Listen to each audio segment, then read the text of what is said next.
So I am going to head out across the road, get my basket from down here, and I'm going to go and get some foliage for my Halloween wreath, and I'll take some little flowers to offer the trees that I take stuff from. Just acknowledgements. Let me just get my snippers off the board, and we'll head out the door. Probably come out at the height of, it feels quite warm. I mean, I know it's not, it's only spring, but after what it's been like, I feel like it's the middle of summer and it's the hottest part of the day. But anyway, I'm going for a little walk across the road from home and heading up to get some little bits and pieces to make a wreath. The gauze is beautiful.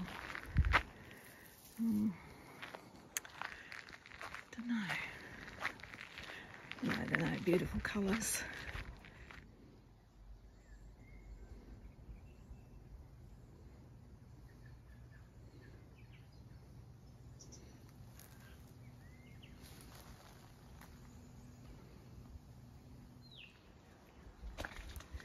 These are all abandoned mining places, offices and stuff. Weird, hey? There's the old dunny. I wonder if there's a skeleton on the toilet. Creepy, isn't it? It's like something out of a, you know, like a Paul Jennings. He used to write horror stories for kids. Makes me think of that every time I walk past this old toilet. Anyway, here we go, here we go.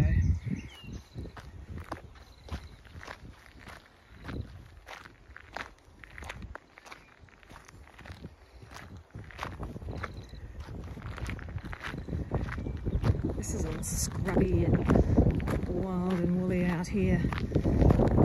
Different ruins.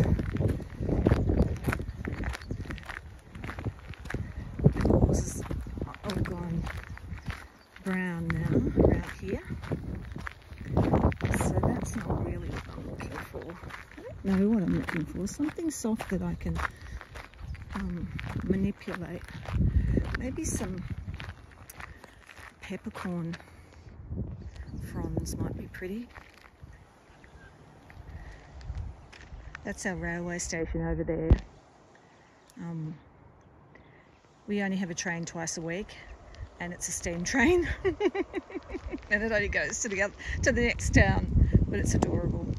You can even book a first class ride on it. Here's a lovely peppercorn little fairy devil. There might be something under here that I can collect. Let's have a look.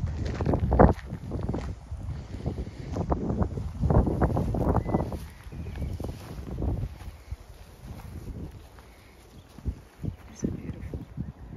And I think that'd be nice to have a couple of fronds from this dear old tree. I don't think they mind at all. Okay, I think some fronds from here. Okay, so I ended up running into a lady that I know, and she wanted to go on a little extra walk, so I went walking with her, an older woman that I really love from local, and she'd just been to the church to hear an opera singer And I missed all of that because I didn't read the paper this week. I would have liked to have gone to see that and hear that. But anyway, so what happened, I ended up getting Ivy out of the backyard and some other bits and pieces. Sorry about this awful filming. I'm holding the phone with one hand and pulling stuff out. So this is not gauze. This is apparently this is Spanish broom, and that's sort of considered an invasive plant, but you know, I don't know. It's very pretty, and the gold is very much a celebration of colour and the return of the sun, isn't it? Which is where we are. I got some beautiful grasses as well, and I got some peppercorn fronds from, I think I filmed that bit, didn't I? Sorry. With the peppercorns. So I think I'm going to be able to make something pretty with all of this, and that's my basic willow thingamajig frame. So we'll see what happens, all right? And I'll show you the finished product because I can't weave a wreath and hold a camera, and if I had a tripod I'd be much more efficient, wouldn't I? All right, wreath coming up shortly. Okay, I'm sorry if you can hear that sander in the background, but here is the wreath. I'm really happy with it. It was so easy.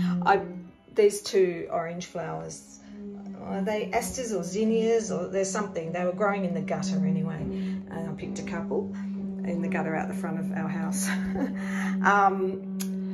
And I think it took me 10 minutes to make this, maybe less. All right, I'm going to hang it on the door now.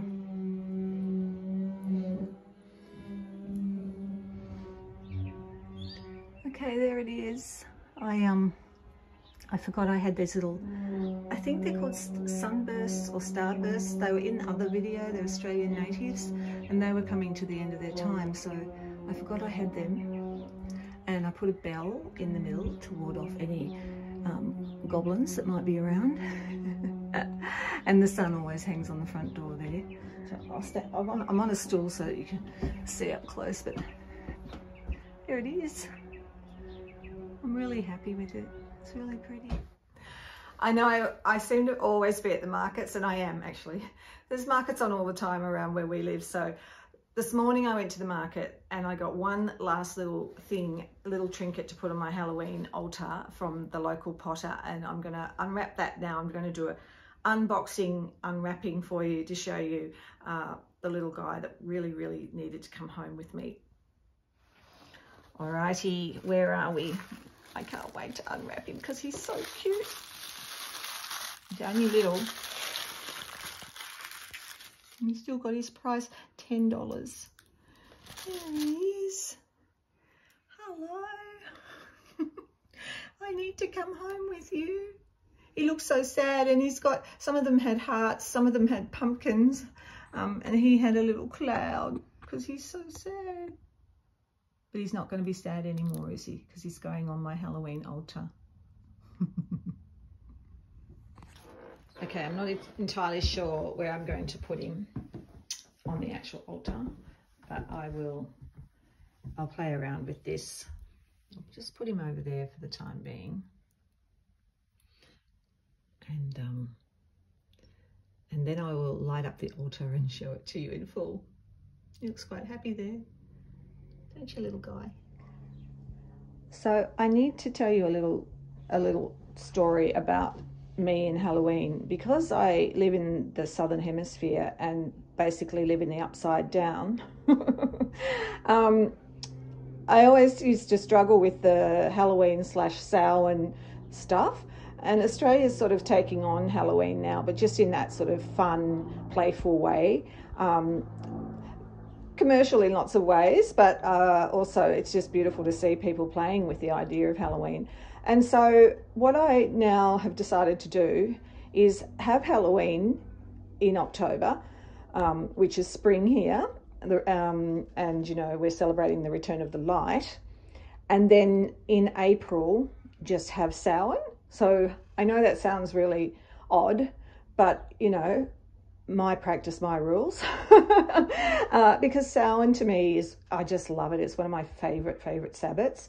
And so April is autumn here, and I have a much more heartfelt, I suppose, altar in April, in Samhain proper, and that's when I have all my deceased loved ones and that sort of thing, all their photographs out, and it's much more somber, I suppose, but beautiful. So this one is just a little playful one that I've put at the front door, running out of space for altars in our little house, but I just wanted to share it with you because I had a lot of fun putting it together. And so that little plastic ghost at the back, she changes colour, so her and this little funny little tea light in here, fake tea light, little bits of plastic bits and bobs that the lady from the local crystal shop gave me. She just had them hanging around out the back, and so that they just went on there. And then other things are off other altars, and little things that symbolise the light and the dark, the passage of time, all the elements, a key there for Hecate, a shell to represent water, the dark and the light, the rose quartz and the tourmaline, the black tourmaline. Beautiful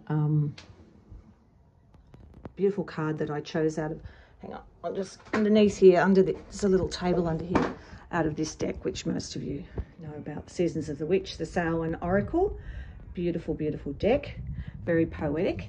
So I chose silence because I'm working a lot with silence these days and spending a lot of time just sitting in silence and listening to silence.